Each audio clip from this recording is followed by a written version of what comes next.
afternoon, good evening. Welcome back sa ating channel na It's a Chop. So ngayong araw na to, tayo po ay magpo-pollinate uli ng ating Venus flytrap. Ito na yung ating pang third day, no, ng ating pollination. So sa third day, mas marami nang nakabukang bulaklak. At nagtataka ako bakit yung pinollinate natin kahapon nakabukas pa rin. Samantalang dito sa mga pula, ang dali nilang mag-close, no? Pero at least na-pollinate na natin yan. Ngayon ko kung may kinalaman yon, pero ayan, ito sila ngayon, no?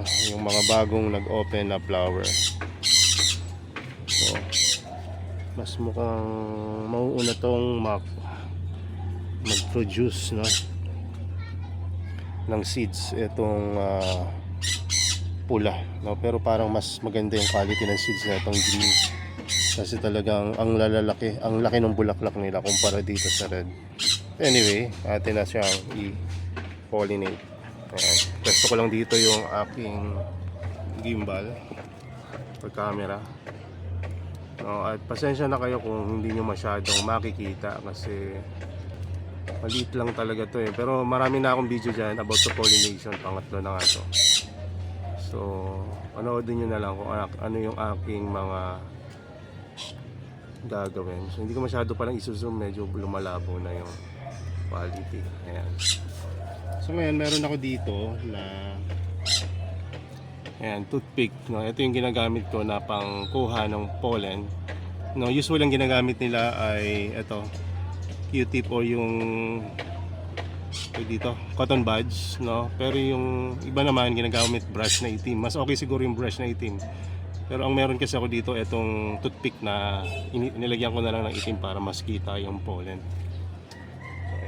Pollinate na natin yung mga ating halaman. So ang ginagawa natin dito, kumukuha tayo ng pollen doon sa mga sa gilid, no? Kasi nandiyan naman yung yung gilid ng bulaklak, nandiyan yung mga pollen. Tapos ididikit mo lang to sa pinaka-stigma or gitna ng flower. So ulit-ulit mo lang to gagawin hanggang maging successful yung pollination. Mas maganda kung paulit-ulit eh, kasi ayun naman talaga yung course ng nature. Pagka sa labas sila, ulit-ulit sila pinupuntahan ng pollinator, hindi lang isang beses. Kasi ang pagbibigay nila ng pollen, hindi yung biglaan, no? So kaya maganda, paulit-ulit nyo rin gagawin yan pagka manual pollination. So ang gagawin nyo, kukuha kayo ng pollen sa isang flower, no? At sa ibang flower nyo rin siya ibibigay. So hindi pwede sa same flower. So, ewan ko lang kung may gumawa na nun. Pwede natin itry pagka nagkataon na wala ng kapares yung ibang mga flowers sa susunod.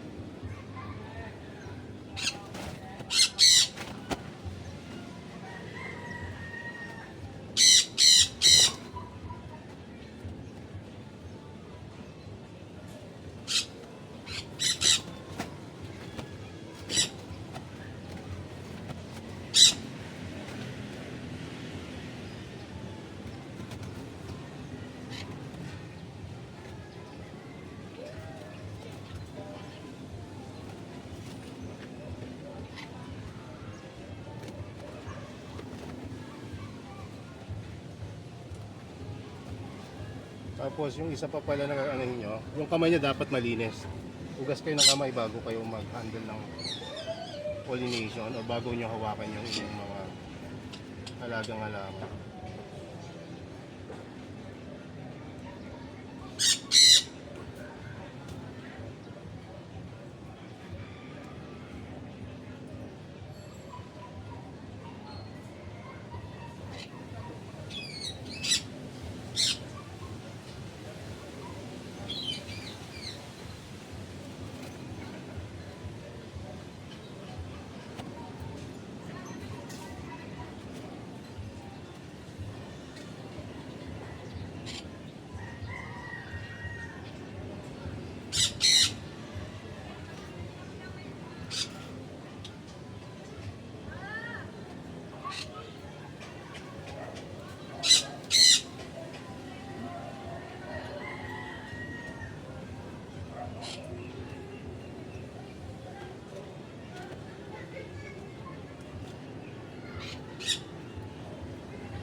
Ayan. So ang kinaganda ng toothpick, no, kumpara sa brush, no, at ito, mas maganda tong toothpick kasi mas accurate mo siyang ididikit, no, sa stigma, no, or receptive part ng flower para ma-pollinate siya. Kasi pagka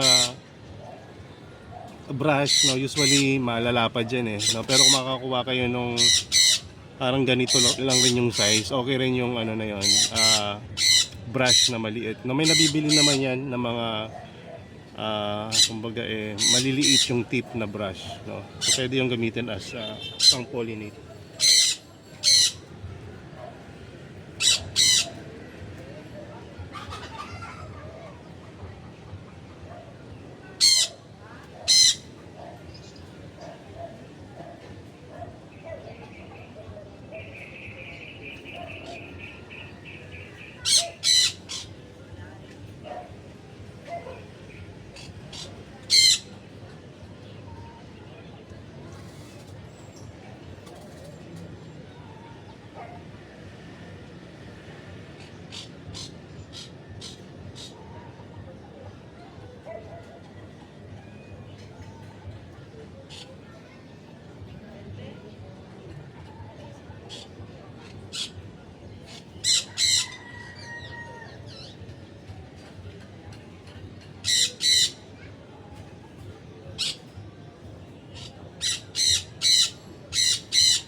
So nakakatuwang mag-pollinate sa day 3 kasi mas marami nang bumukang mga flower at marami na kayong makukuha ulit. Kaya bagay sinasabi nga unlimited pollen. Ayan. Pero yun, nakapag-pollinate na ako ng dalawang flower stalk. Pero napakarami pa rin pollen na natira dyan sa mga dulo nila. Ayan, ito yung so kung hindi nyo pa napapanood yung ibang video, ganito lang. Kukuha kayo ng pollen dito sa mga to. Ayan, makikita nyo sa tip, no, dahil nga black at ayan, nakikita nyo yung parang puti na napakaliit, no, sa dulo. Ayun naman ang idodonate nyo sa ibang flower na ilalagay nyo naman siya sa stigma. Yung stigma, ito yon. Ito, yung gitna. Ayan, yung gitna nito ng halaman o ng flower pala. Diyan nyo siya ibibigay. Kailangan dumampi o dumikit yung pollen sa kanya. Kaya para ma-pollinate siya. At pwede mo siyang paulit-ulit na gawin kahit na sa tingin mo successful na, para lang makasigurado ka. Kaya ako, dahil nga sakto lang rin, wala akong pasok ngayon, araw-araw ko siya pinapollinate. Minsan hindi lang isang beses isang araw. Pag napapadaan ako dito ng gabi at may nakita akong may available na naka-open na flower or yung mga na-pollinate ko na nung earlier, no, dinodouble pollinate ko sila just in case na hindi naging effective yung pollination ko nung una. No, kasi sa totoo lang, first time natin tong magkaroon ng flower na tinuloy natin. Kaya kahit pa paano, sulit rin naman yung ating paghihintay at ganoon din yung effort ng ating mga halaman. Kasi yung pagbibigay ng flower ng plant, nakaka-apekto rin yan sa health ng plant mo eh. So malaking kumbaga malaki rin yung ginagastos nilang energy dyan para lang maituloy yung flower mo.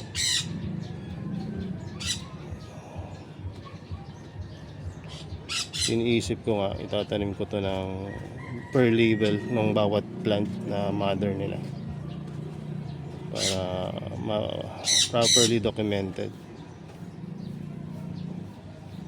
So ayan, ganyan lang yung pollinate. Tapos tingnan nyo yung mga na-pollinate na natin ng mga nakaraang araw, kasi pang third day na nga natin to. Ito, naka-close na. Galing, ganun pala yun. Nag-close na siya. Ito naman yung iba. Tapos ito rin yung nandito naman sa kabila. Ito halos 2-3 beses ko rin itong pinollinate itong flower dito. Ayan. So ganun lang. Ulit-ulit nyo lang gawin yan.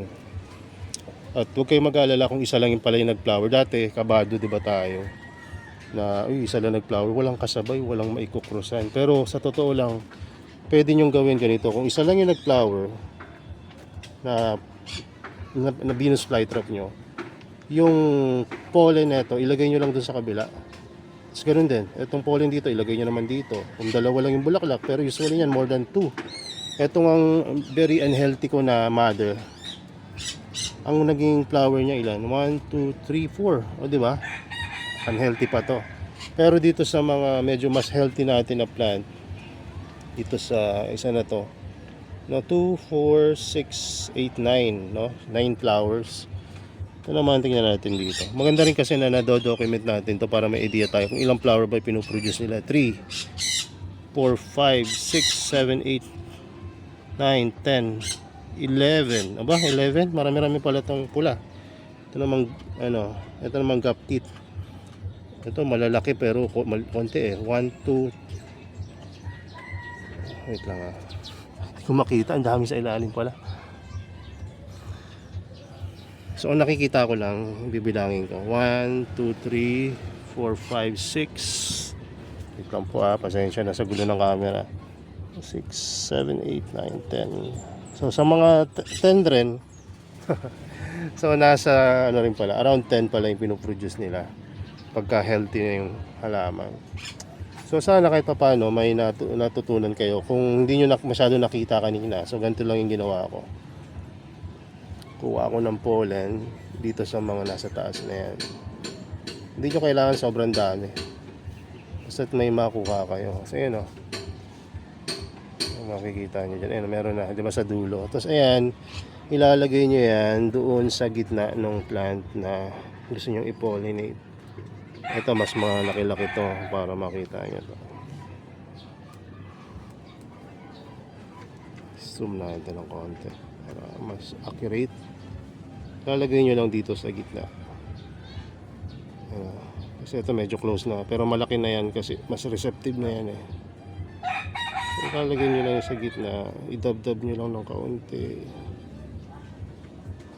Pag may dumikit na kahit na konti lang dyan, medyo maging masaya ka na doon kasi kung namang sa hindi, successful yung pollination.